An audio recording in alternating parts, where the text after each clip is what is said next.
What I want to do is talk about stablecoins, because what's happening right now is that there's this big debate. We had the Terra US dollar coin just crash. It was pegged at $1 and it ended up crashing. So what I want to do is talk about what stablecoins are.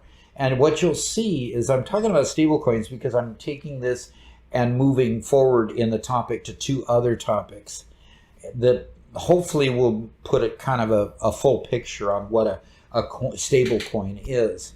So stable coins are cryptocurrencies, okay, which means there's some risk, but the stable coins advertise themselves as being pegged to a certain other coin, like the US dollar or the euro or the British pound, okay? So you'll have a US dollar stable coin and you'll have a British pound stable coin. And they're called various things. There's several names for them. So that's the first definition. Now, how do they stay equal to the dollar? In other words, they fluctuate with the market.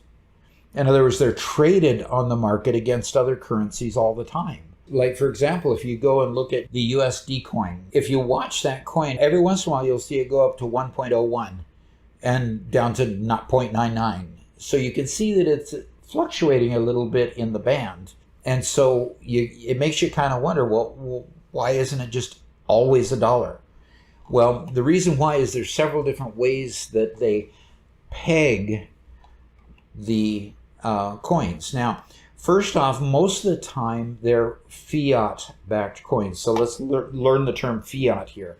Fiat is the kind of dollar that the US dollar is. In other words, we have a central bank in the United States called the Federal Reserve. The Federal Reserve, expands or contracts the money supply based on what the economic winds are doing right then. Like right now, they're contracting the money supply and raising interest rates in order to try to rein in inflation. That is what they call a fiat currency, because the amount of currency at any one time is flexible. In other words, by fiat, they say so therefore it is, okay? So fiat currencies are regular currencies issued by central banks. The dollar, the British pound, the euro are three good examples. Fiat-backed stablecoins are Tether, Binance USD, which the call name on that one would be BUSD, USD coin, which is USDC, which I already highlighted a little bit. Basically, the Binance US dollar coin is traded on the Binance marketplace. Now, Binance is kind of like a bank, kind of like the New York Stock Exchange at the same time. They trade coins back and forth. You can buy coin there. You can then trade it for other coins. You can trade in your coins after you transfer your coin to them. Okay, Coinbase is another one. And Coinbase is the leader of the US dollar coin, so USDC. So you got BUSD and USDC, led by the two largest coin exchanges in the world. So Binance and Coinbase are the two largest in the world. So, but there's no real consistency at this point as to how they're managed. So let's scroll on down here. So there's some that say that they're cryptocurrency-backed coins. Now, cryptocurrency-backed coins is a coin that's backed by another coin. So you've got what they call a wrapped Bitcoin. And I don't really have any clue why these exist. They don't really make sense to me to have a coin on the Ethereum blockchain that tries to mimic the price of the Bitcoin on the Bitcoin blockchain. Not quite sure why they would do that, but that is what they call the wrapped Bitcoin. So they're kind of odd. There's another one called Ren BTC or Ren Bitcoin. So the cryptocurrency-backed stablecoins are kind of funky. Not quite sure why they exist, really. Now, there's asset-backed Bitcoin. Fiat Bitcoins aren't the only off-chain assets. In other words, fiat currency isn't the only thing backing a Bitcoin or a stable coin. You can have real estate. You can have debt from corporations. You can have bonds and stocks that are listed as the backup to these stable coins. And so what you've got is risk on risk. The stable coins have enough risk in themselves, but the asset-backed stable coins usually end up having even more risk because the things backing them can go up and down and fluctuate. So that's not cool. So one thing that they talk about here is that some Paxos gold is backed by actual gold. Okay. There's a coin called Tether Gold that's also backed by gold. So they're not always backed just by a fiat currency that's off chain. They can be backed by other commodities off chain as well. Now here we come to the big boy.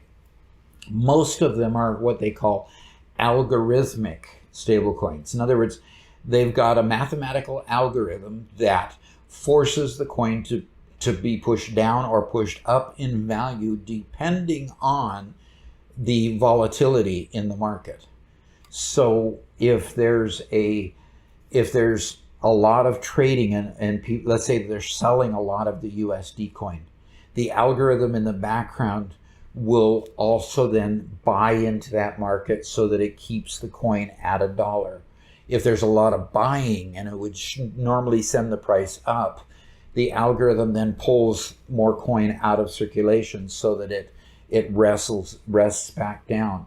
So the algorithm actually works to balance the trades so that there's no excess supply or excess demand so that it pushes the price around.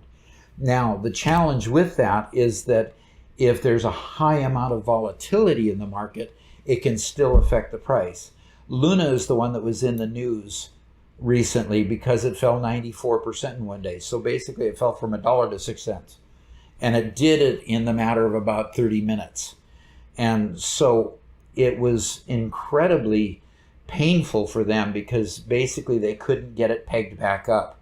They didn't have the assets behind them to run the algorithm to get it pegged back up at $1.